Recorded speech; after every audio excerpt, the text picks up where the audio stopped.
Yo, what's up, everyone? It's Emilio from Untitled Characters here. Day 2 of our 31 days of character creation.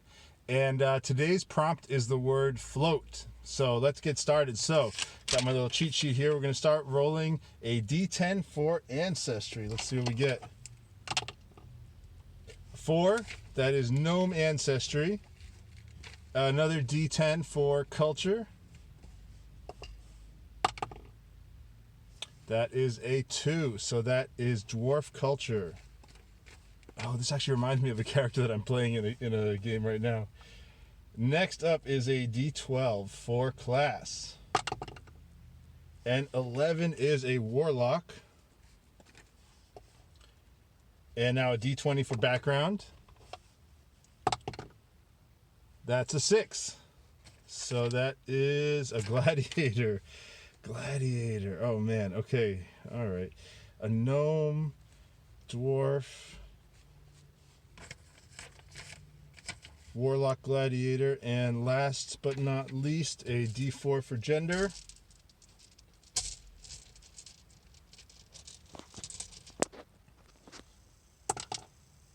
Gender is a 4. Reroll. Another 4.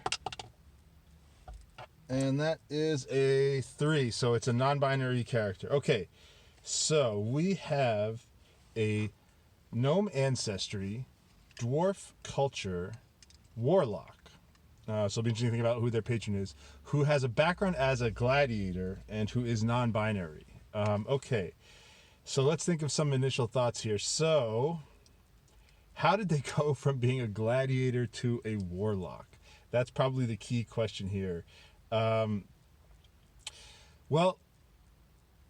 let's say that they were in the gladiator pits training. If this is a level 1 character, they can't have made it too far. They couldn't have been one of the most well-known gladiators around. So they definitely are new to this sport, at least initially.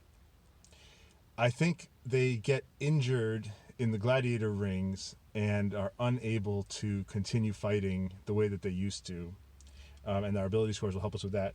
And as a result, they take a dark bargain to regain whatever physical thing that they lost. And that's how they move into Warlock domain. So I think that's a good start. So, okay, so we've got a gladiator who was learning to fight, who gets injured badly, and then pledges themselves to some kind of patron, some kind of god, in order to regain what they lost. And then they're gnome ancestry, so they may have gnome heritage or lineage, but they're in a dwarf culture.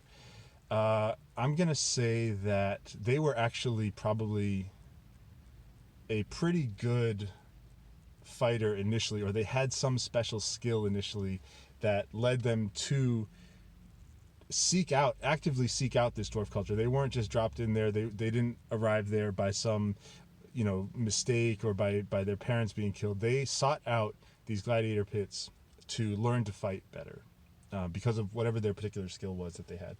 All right, so let's start with that. And now we'll roll our ability scores, and that should help us to figure out what they were good at and what led them to the gladiator pit. So for ability scores, we're rolling 4d6 and dropping the lowest. First up, strength. Ooh, very nice for the story. Strength is a 14. Dexterity.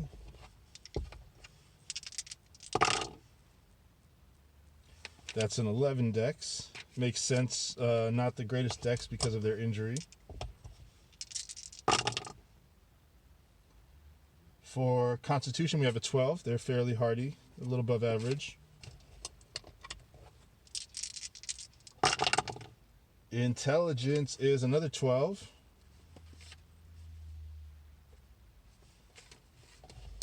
Wisdom. Wisdom is a 13. Not bad. And now, I believe this is the Warlock stat, is Charisma. This should be their spellcasting modifier. Let's see what we got. Oh, yeah. Okay, so that's 13. So, perfect. So this makes this character is really working out, I think. So they were a strong gnome, maybe the strongest gnome in their village. They were sent out to seek their fortune in the gladiator pits of a dwarven town nearby. In the process of training and becoming a gladiator, they were badly injured. I'm going to say that they lost a leg. Desperate to regain their former stature, they started seeking around for any way to recover their leg or to gain some sort of power that would let them overcome this disability.